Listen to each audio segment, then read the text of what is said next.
L2 के hike Ladakh से कन्याकुमारी तक की पूरी पैदल जर्नी थी। दिल्ली में जब लॉकडाउन लगा, जैसे सब लोगों के लिए एकदम से लॉकडाउन लगा और किसी को भी कोई एक्सपीरियंस नहीं था क्या होने वाला है। साइकिल से मैं पैडल करते हुए 113 किलोमीटर अपने घर से और यहाँ अपने घर तक।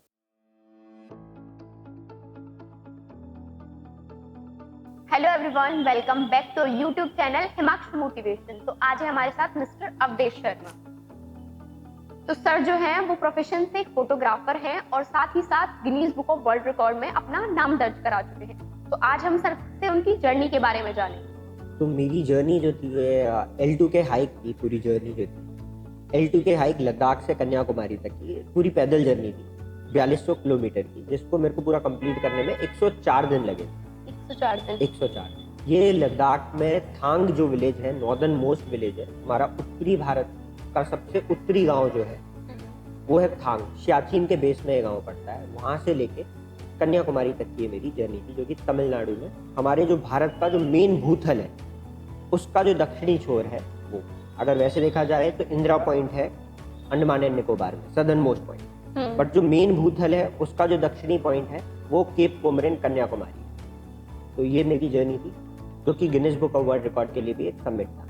तो सर आपने क्या सोचकर इस चीज की शुरुआत की? कोई आपका मेन मोटिव रहा हो कि मुझे अपना नाम Guinness book of world record में दर्ज कराना है, या फिर कुछ भी ऐसा? नहीं, Guinness book of world record में नाम दर्ज कराना है ऐसा कोई मोटिव नहीं। टू बी ऑनेस्ट, मेरा प्रोफेशन था, मैं फोटोग्राफी फोटोशूट्स करता हूँ, ट्रेवल करता हूँ, उसके रिकॉर्डिंग काफ़ी ट्रेवलिंग बहुत पसंद थी शुरू से ही। एडवेंचर में काफ़ी इंटरेस्ट रहता ही है। जब कोविड आया था तो उस टाइम पे मैं दिल्ली में था। दिल्ली में जब लॉकडाउन लगा, जैसे सब लोगों के लिए एकदम से लॉकडाउन लगा, और वो फर्स्ट टाइम हम सब लोगों के लिए, पूरी जनरेशन के लिए वो पहली बार हुआ। तो किसी को भी कोई एक्सपीरियंस नहीं था क्या होने वाला है। पहले लॉकडाउन लगा केवल 1 दिन, उसके बाद अनाउंस हुआ 4 दिन 5 दिन, वो बढ़ते बढ़ते चला गया। तो एक उस टाइम पे ना, एक उन 2-3 दिनों में ये हवा फैल चुकी थी पूरे न्यूज़ से और सब जगह, एक वो डर फैल चुका था कि ये कितना लंबा जाएगा कुछ पता नहीं है। ट्रांसपोर्टेशन सब बिल्कुल बंद हो चुके थे, ट्रेन, बसेस, पब्लिक, प्राइवेट सब बंद था। तो अब मैं दिल्ली में था तो एकदम से वो होम सिकनेस हो रही थी, क्योंकि मैं ऑलरेडी 1-1.5 महीने से दिल्ली में ही था।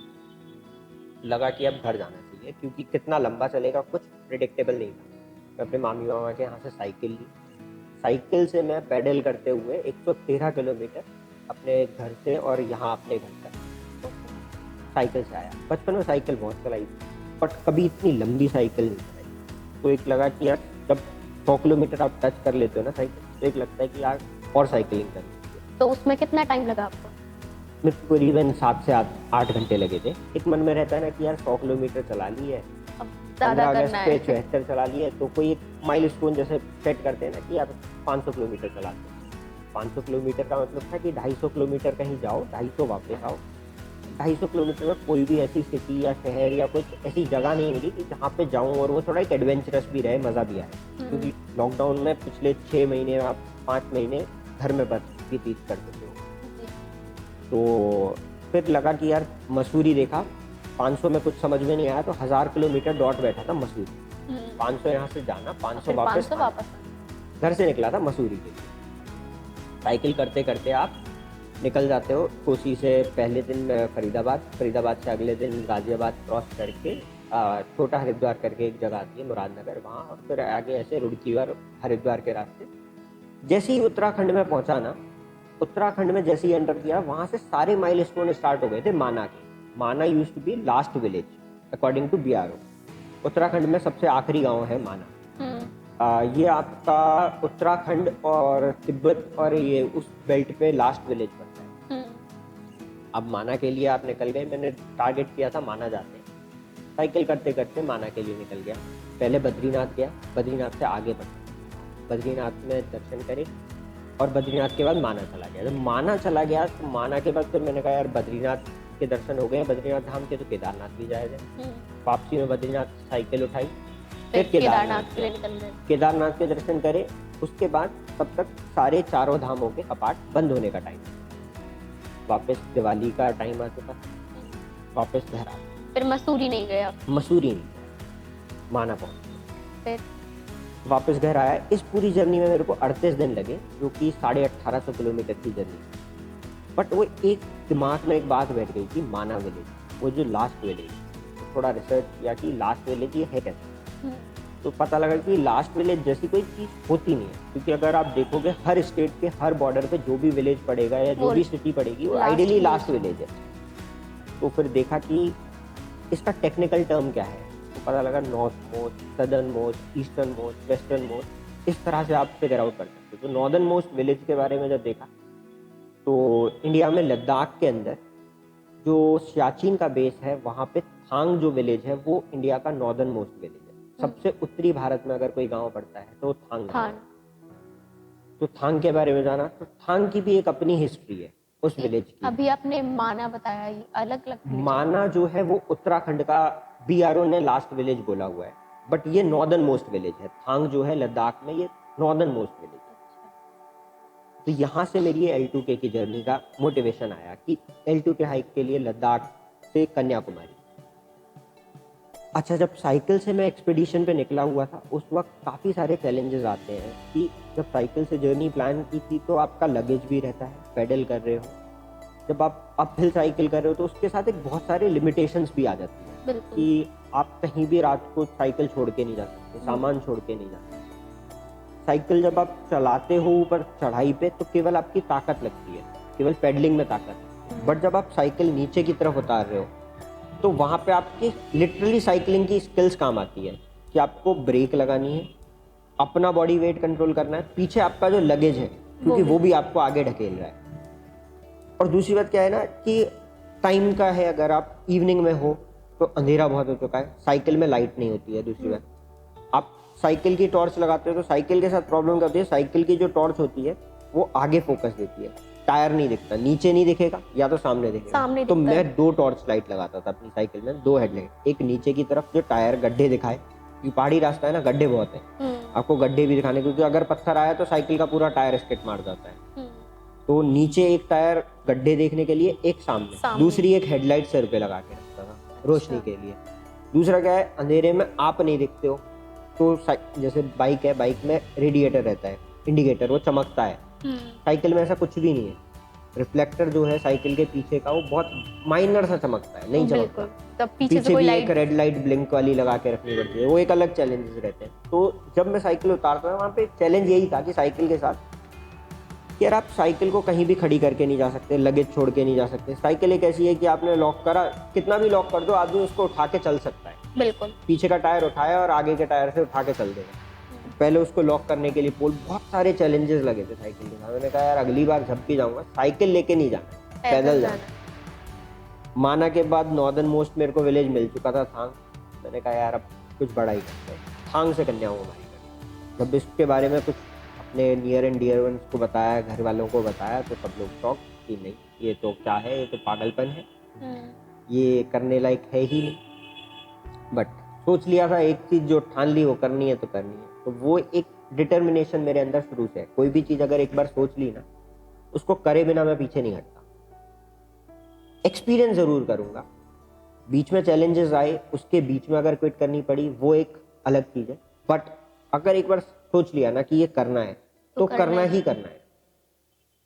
जब ये जर्नी करने का सोचा, पैदल करने का अनाउंस किया, फिर कुछ लोगों ने बोला कि यार ये कभी किसी ने किया नहीं है, पॉसिबल नहीं है। तो जब लगा कि यार किसी ने नहीं किया, वहां से पता लगा यार Guinness book of world record के लिए सबमिट है, क्योंकि आज से पहले जितने भी लोगों ने किया है वो कश्मीर से कन्याकुमारी किया है।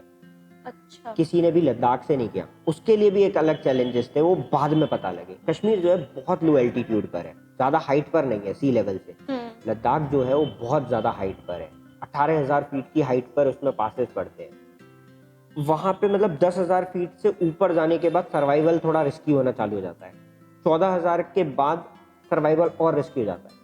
मतलब लद्दाख जो हमारा एवरेस्ट का बेस कैंप है ना, उससे भी ज्यादा हाइटेड पर लद्दाख के बहुत सारी जगह हैं। हारदुंगला जो अभी नया पास है, उमलिंगला पास, वो एवरेस्ट के बेस पॉइंट से भी ज्यादा हाइट पर है। ये जर्नी जो थी ना थांग से कन्याकुमारी की, ये पैदल जर्नी मैंने प्लान की थी। इसमें 11 स्टेट और 3 यूनियन टेरिटरीज थी। तो 3 यूनियन टेरिटरीज में लद्दाख, क्योंकि लद्दाख उस वक्त यूनियन टेरिटरी बन गया था। उसके बाद एक चंडीगढ़ यूनियन टेरिटरी था, एक दिल्ली यूनियन टेरिटरी था, उसके अलावा बाकी सारे स्टेट्स थे, जिसमें हिमाचल प्रदेश, पंजाब, हरियाणा, उत्तर प्रदेश, मध्य प्रदेश, राजस्थान, तेलंगाना, आंध्रा, कर्नाटका, तमिलनाडु, ये 11 स्टेट थे पूरी जर्नी। अच्छा सर, काफी सारे लोगों ने आपसे एक सवाल पूछा होगा, जिस तरीके से आपने इतना ट्रेवल किया, तो एक मेन क्वेश्चन ये रहा होगा सुनने के लिए कि सोशल मीडिया का यूज आपने क्यों नहीं किया। हाँ, क्योंकि आजकल क्या होता है, जितने भी ब्लॉगर्स होते हैं सब मतलब ट्रेवलिंग कर रहे हैं तो साथ ही साथ अपना ब्लॉग जरूर करते हैं। बिल्कुल बिल्कुल। ये जर्नी जब शुरू करी थी ना, उससे पहले ही ये क्वेश्चन, जैसे ही जर्नी का स्टार्ट हुआ, जो भी लोग मेरे को मिलते थे नए लोग, तो जब आप ऐसी जर्नी एक्सपीडिशन कर रहे हो कि लद्दाख से कन्याकुमारी पैदल जा रहे हो, तो एक लोग भी एक्साइटेड हो जाते हैं, जो सुनता है वो भी एक हो जाता है, क्यूरियस हो जाता है कि यार बिल्कुल। अच्छा, आपकी जर्नी मिलने के बाद वो एक अलग एक्साइटमेंट रहती है, बट उसके बाद उसका एक ये सवाल रहता है कि यार आपकी जर्नी आगे हम फॉलो कैसे करेंगे। तो मैं सोशल मीडिया में फेसबुक और इंस्टा के थ्रू ये कर रहा था, बट व्लॉगिंग नहीं कर रहा था। उसका एक रीजन था कि व्लॉग करने के लिए आप पूरी जर्नी शूट करोगे जी। अब अगर मेरा व्लॉगिंग पे ध्यान रहेगा तो मैं ट्रैवल नहीं कर पाऊंगा, अपनी जर्नी जो है उसको कवर अप नहीं कर पाऊंगा। पता लगी मैं दिन में जहाँ पे मैं 40-45 किलोमीटर पर डे चल रहा था, वहाँ पे मैं 20-25 किलोमीटर चलूंगा, क्योंकि आपको कोई भी अच्छा सीनिक व्यू मिल गया, पहाड़ में हूँ, वहाँ पे व्लॉग बनाने लगा। अब 15-20 मिनट, 25 मिनट, आधा घंटा जाएगा, उसके बाद आपकी एनर्जी पेस चला जाएगा, जो आप एक जिस पेस पे चल रहे हो वो ब्रेक डाउन होता है। तो बहुत सारे चैलेंजेस थे, बट हर जर्नी से कुछ ना कुछ सीखने को मिलता है। तो वो एक एक्सपीरियंस ये मिला कि यार नेक्स्ट जर्नी जो कुछ कभी भी जो भी प्लान करूंगा वहाँ पे ज़रूर शूट करूँ और उसको एक डॉक्यूमेंट कर सकूँ। सर, लोगों का एक ये भी क्वेश्चन रहा होगा, मतलब मेरे खुद के माइंड में आता है कि जैसे आप घूम के आए हैं उस जगह पे, ट्रेवल किया है आपने अकेले, तो सर कोई स्पॉन्सर्स मिलते थे आपको या फिर आपने खुद के पैसे पे? नहीं, जब ये जर्नी स्टार्ट की थी ना, L2K हाइक के जब मैंने अनाउंस किया था अपनी जर्नी के बारे में, तो जब मेरे को पता लगा Guinness book of world record के लिए, तो मैंने जब Guinness book of world record में अपना रिकॉर्ड सबमिट कराया, तो मेरे को काफ़ी सारे ब्रांड्स ने पहले से ही अप्रोच किया। अच्छा। तो मेरे को जर्नी की शुरुआत से ही मेरे साथ स्पॉन्सर्स थे। जैसे गारमिन जो है मेरा वो टाइम एंड ट्रैकिंग पार्टनर था, जो मेरा पूरा जो टाइम है Guinness book of world record का, कितने टाइम में कितना GPS लोकेशन, वो सारी गारमिन की वॉचेस के थ्रू पूरा ये मैपिंग हुआ था। उसके साथ डीकैथलॉन जो था मेरा क्लोथिंग पार्टनर था जर्नी। बीच में जर्नी के ऑन द वे बीच में भी स्पॉन्सर्स मेरे को मिल गए थे। कैप्चर अ ट्रिप करके एक ब्रांड था जिसने मेरा ट्रैवल स्पॉन्सर किया, तो बीच में ऑन द वे जर्नी पे स्पॉन्सर्स मिल गए। बाकी इनिशियली अगर स्पॉन्सर नहीं भी होते, स्पॉन्सरशिप के लिए भी बड़ा चैलेंज रहा था। ऐसा नहीं है कि सीधे मिल गए, नहीं। जब मैं स्पॉन्सरशिप के लिए जा रहा था, पिच कर रहा था, तो लोगों का सबसे पहला रिएक्शन ये था कि कभी पहले किसी ने अटेम्प्ट नहीं किया है। तब मेरा भी कोई पास्ट ऐसा एक्सपीरियंस नहीं है, क्वेश्चन मार्क ही तो होगा। किसी भी ब्रांड को अपने ब्रांड का इनपुट देने के लिए ना एक ट्रस्ट फैक्टर चाहिए कि यार सामने वाला कर रहा है, कर भी पाएगा या नहीं कर पाएगा। नहीं कर पाएगा। ब्रांड जब साथ में जुड़ जाता है, तो अगर कल को कुछ हो जाए उसको ऑन द वे, तो सारा फोकस आपसे हट के ब्रांड पे चला जाता है, सवाल ब्रांड पे पहुंचने लग जाते हैं कि यार आपने इसको स्पॉन्सर क्यों किया।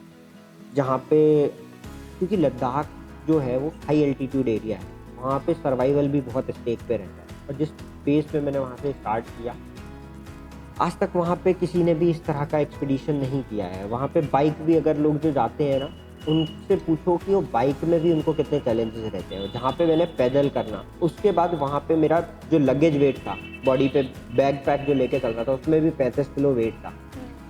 जो जर्नी की मैंने जो खुद की प्रिपरेशन की थी ना, मेरी जर्नी 4200 किलोमीटर की थी, मगर जर्नी पे जाने से पहले मैं 4500 किलोमीटर कोसी में जो गांधी पार्क है, गांधी पार्क में मैं डेली अपने बैग पे 15 किलो की रेता भर के, 15-20 किलो की रेता भर के डेली वॉक करता था। 4500 किलोमीटर में कोसी में गांधी पार्क के अंदर चक्कर लगा लगा के वॉक कर चुका था। डेली का 10, 12, 15 किलोमीटर, 5 किलोमीटर, फिर 10 किलोमीटर, 20 किलोमीटर, 25 किलोमीटर, ऐसे कर करके मैंने पुश किया। तो डेली सुबह से शाम यहाँ गांधी पार्क में प्रैक्टिस। जब 4500 किलोमीटर में पैदल चल चुका था ना, तो मेरे को एक कॉन्फिडेंस आ गया था कि यार जर्नी 4200 किलोमीटर 4250 की बैठेगी, 4000 से 4500 के बीच में इसी में ही बैठ जाएगी। तो आप कर सकते हो। एक कॉन्फिडेंस आ गया था वहाँ से कि हाँ मैं कर लूँगा। जब ब्रांड्स को अप्रोच करने लगा, तो लोगों के सवाल आए थे कि हाई एल्टीट्यूड है, ऑक्सीजन नहीं होगी, कैसे सर्वाइव करोगे। It is not doable. जैसे ब्रांड्स हैं, अब उनका नाम लेना ठीक नहीं है, कुछ ब्रांड्स ने बोल दिया था कि ये नॉट डूएबल, आप कर ही नहीं सकते। आज तक उनका ये काउंटर क्वेश्चन होता था कि इससे पहले और लोगों के दिमाग में क्या ये आइडिया नहीं आया होगा, बट किसी ने अटेम्प्ट क्यों नहीं किया, उसका रीज़न ही है क्योंकि ये पॉसिबल नहीं है। फिर जब ऐसे सवाल सुनने को मिल जाते हैं ना, तो एक अंदर से और आ जाता है कि नहीं, अब तो यही करना है, अब तो यही करना है। फिर कुछ ब्रांड्स ऐसे होते हैं कि वो आपको सपोर्ट भी करते हैं कि नहीं, आपने कुछ सोचा है, करो, होगा नहीं होगा वो एक अलग चीज़ है, बट आपने ये सोचा, we respect you for that, we are with you for that, आप करो। तो वहाँ से वो सपोर्ट मिलता है। घर का सबसे बड़ा सपोर्ट, दोस्तों का बहुत बड़ा सपोर्ट, फैमिली सपोर्ट बहुत सपोर्ट करता है। सर आप रात में रुकते कहाँ थे और बाकी आपका खाने पीने की ये सारी व्यवस्था कैसे होती? जब मैं लद्दाख से जर्नी स्टार्ट की थी इनिशियली, तो लद्दाख में तो कुछ रिसोर्सेज है नहीं, तो मैं अपने साथ बेसिक रिसोर्सेज जो रहते हैं खाने पीने के लिए, जो बेसिक एसेंशियल्स जैसे ड्राई फ्रूट हो गए, कुछ दूध के टेट्रा पैक्स हो गए, मैगी हो गया या रेडी टू ईट फूड हो गया जैसे पोहा, उपमा, इस तरीके का, वो सब अपने साथ कैरी कर रहा था। छोटा सा कुकिंग इक्विपमेंट्स जो आते हैं, कैंपिंग इक्विपमेंट, वो मेरे साथ में थे लद्दाख में। रुकने की बात होती थी तो मेरे पास टेंट होता था, स्लीपिंग बैग होता था, तो जहाँ भी सेफ साइड दिखी वहाँ पे टेंट पिच कर दिया। लद्दाख में कुछ जगहों पे होम स्टे था, वहाँ पे किसी के घर पे रुक गया। रास्ते में कहीं इंडियन ऑयल का पेट्रोल पंप मिल गया, पेट्रोल पंप पे रुक गया, कहीं ढाबा मिल गया, ढाबे पे रुक गया, या कोई मंदिर मिल गया, या कोई सेफ प्लेस गार्डन मिल गया, या कोई पार्क मिल गया, पब्लिक पार्क, उस जगहों पे मैं रुक जाता। बट एक जर्नी एक ऐसा हुआ था, हिमाचल प्रदेश में था, तो जब मैं रात को आ रहा था तो शाम को कुछ 6:30-7 बजे के बाद दिन छिप जाता है। और उस दिन मेरे को चलते चलते उस वक्त तक कोई गांव नहीं आया, कोई बढ़िया सी जगह नहीं मिली, और मैं चलते जा रहा था। धीरे धीरे 8 बज गए। 8 बजे के बाद एक गांव की स्टार्टिंग पॉइंट ही हुई थी, वहाँ पे एक शिव जी की मेरे को बड़ी मूर्ति दिखी और पार्क सा दिखा। अंधेरा बहुत हो चुका था, मैंने देखा कि यार शिव जी की मूर्ति है, पार्क है, यहाँ आराम से रुक सकता हूँ। जब सुबह उठा तो पता लगा कि वो एक मुक्ति धाम, शमशान घाट जिसे बोलते हैं, शमशान घाट में रुके। तो रात को मेरा वो एक एक्सपीरियंस रहा कि वहाँ रुके। अदरवाइज खुद से सोच के मैं वहाँ पे नहीं रुकता कि आप प्लान करके जा रहे हो कि यार शमशान घाट रुकेंगे, वो इतना भी एडवेंचर कभी नहीं सोचा था। बट हाँ, इस जर्नी में ऐसा हो गया और वो भी एक अलग एक्सपीरियंस। मैंने एक अटल टनल के बारे में सुना है, वो भी आपने पार किया, आपका उसका एक्सपीरियंस कैसा रहा? 9.21 किलोमीटर की है, 9.25 किलोमीटर की अटल टनल है, और उसमें ऑक्सीजन ना होने की वजह से और हाई एल्टीट्यूड पे होने, 10,000 फीट से ऊपर की सबसे बड़ी टनल है हमारी इंडिया की, वर्ल्ड की सबसे बड़ी टनल है अटल टनल, 10,000 फीट की हाइट से ऊपर की। बाकी इससे बड़ी टनल और भी है, मगर 10,000 फीट अबव सी लेवल में सबसे बड़ी टनल है, जहाँ पे ऑक्सीजन है नहीं, पैदल अलाउड नहीं है। गाड़ी भी से भी अगर जाते हैं ना, अगर कोई गाड़ी बंद कर देता है तो उससे भी 5,000 रुपये का फाइन। अगर बाई चांस किसी ने गाड़ी ज़्यादा देर बंद कर दी तो चालू नहीं होगी, क्योंकि गाड़ी चालू करने के लिए भी ऑक्सीजन की ज़रूरत होती है इग्निशन के लिए। तो मैंने रिक्वेस्ट किया, मैंने बोला मैम मेरे पास सारा कुछ है and I did all this, और आ रहा हूँ। BRO से सपोर्ट था।